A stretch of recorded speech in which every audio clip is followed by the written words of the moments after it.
And right now we're going to start with figure that is called number 1. It's this guy right here. This is a blue version of it. Of course, it comes in several different colors. If you're not familiar, you can see some samples below. When I started the channel, I originally started by literally talking about every single muscle. And if you don't know what muscle are, they're these tiny little rubber alien wrestler monster things that came out in the 1980s that were based on this anime from Japan called Kinnikuman. And it was the toy that I fell in love with as a child.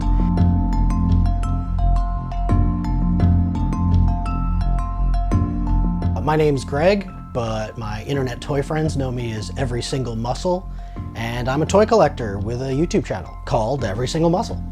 And so when I started up the channel, I really wanted to hone in on something that I loved and also something that I knew would give me a lot of runway. And there's 236 different muscles, so I knew if I talked about all of them, I had plenty to talk about, and therefore, every single muscle.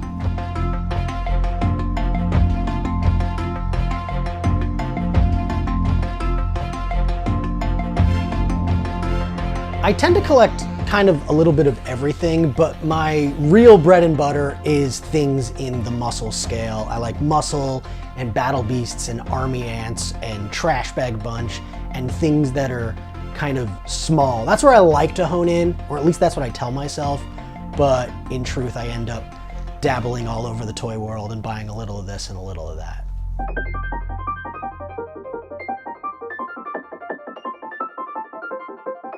How long have I been a collector? I've been a collector my entire life.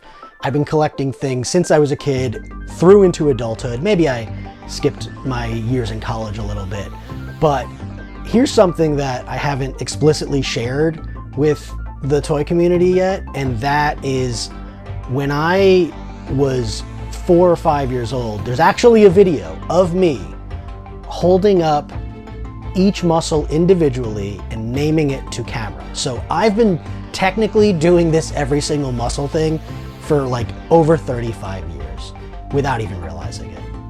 I wouldn't say it's that hard to collect what I collect. You know, there's different types of toy collectors. Some people like their things in a box, and some people love to have the action figure that has all its accessories and all its paint is in perfect condition. But I'm a little bit more of a loose toy collector. I'm okay with it being in played with condition. That's okay by me because it feels like it's been loved and played with. That's what I kind of look for in toys. So when I go toy hunting, when I go to the flea market, or when I go to a toy show and there's just a bunch of stuff on a table, that's really where I get excited. When there's a big pile of stuff, I know that I can pull out a random little thing in whatever condition it's in and maybe be satisfied walking away with that. This is my toy cabinet. I know a lot of people prefer display shelves. I kind of do too, but the truth is, when you have this many little rubber dudes, they don't all display so well. And so it's better to kind of have a place I can store everything. I have them all neatly organized. I have a spreadsheet that lets me know exactly where everything is and what everything is. So having a giant cabinet full of toys is kind of the way to go when you have a small office space like I do. It happens with all kinds of toys, but when you're doing the little guys, it gets tough. So I usually have like 1 or 2 displays of just the little guys, and then the rest of them kind of live in my cabinet where I have them nice and neatly organized. This box is just Kinnikuman related stuff, muscle related things. I'll just open it up real quick. So these are non-muscle sculpts. These are the new Japanese gashapons. This is some obscure Kinnikuman thing from the 80s. The shelves are just kind of filled with things that spark joy for me. So sometimes I'll organize it with, you know, here's Toxic Avenger over here, and you can see there's like Madball, so it's kind of got this gross out theme. And then other times I just want to fill it with just kind of fun looking characters and color, and that's kind of how I do it. I tend to buy toys kind of all over the place. I go to flea markets, I go to toy shows, I occasionally buy things on eBay, but my favorite place to buy toys is definitely on Instagram, just interacting with the other toy collectors and toy sellers who often do these like claim sales. You can get stuff at really good deals, and you get to interact with fun people who share a genuine love of toys that I have. So there's something about a face-to-face interaction when you're buying a toy that just gives it that much more depth. And again, there's a community in the toy world. If you're part of it for long enough, or for any amount of time really, there's just this general sense of camaraderie and friendship that builds. And so being able to buy toys from familiar faces only makes it better. There's something about just like this bin of, this is just like kaiju monsters. And you just being able to look at it from all angles and all sides and see the variety of different characters and colors and detail.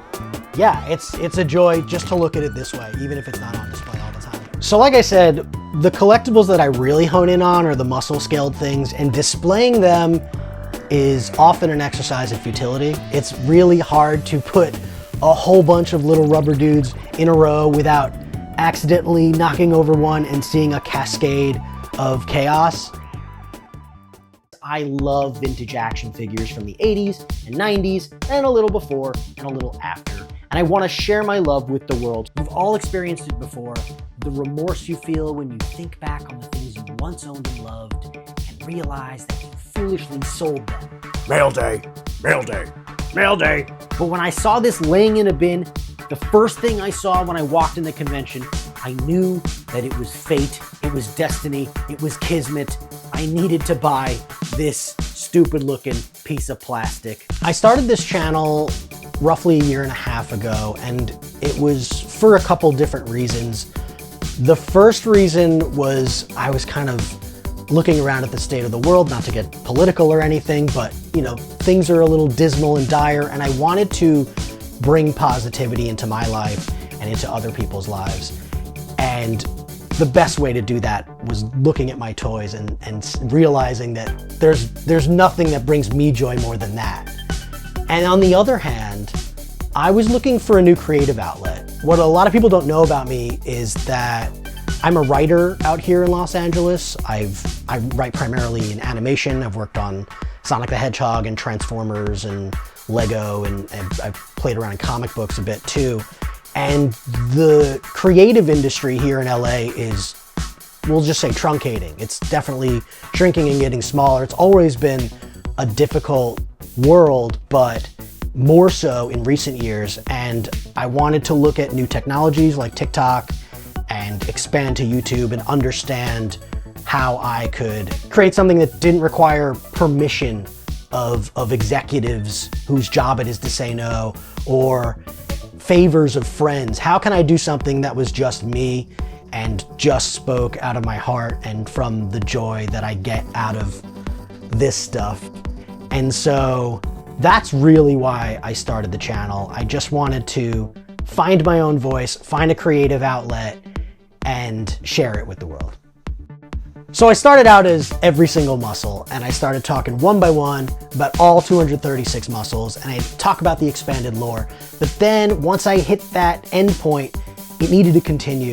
And so I moved on to Battle Beasts. And so I started doing every single Battle Beast. And once I'd really gotten into that, it evolved even further. And now I'm doing these long form videos that are often toy hunts and toy hauls. It's me going and doing a toy room tour. Recently, I started talking to people about the toys that they loved and lost. And I'm also doing some deep dives. I did Food Fighters, I did Bone Brigade, I did Savage Mondo Blitzers. I'd love to do Battle Trolls down the line. So that's kind of the stuff that I play around with on the channel.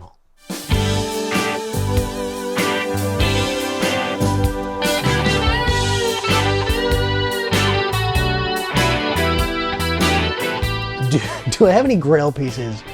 No, I wouldn't say there's anything explicitly a Grail piece. However, this is basically the opposite of a Grail piece.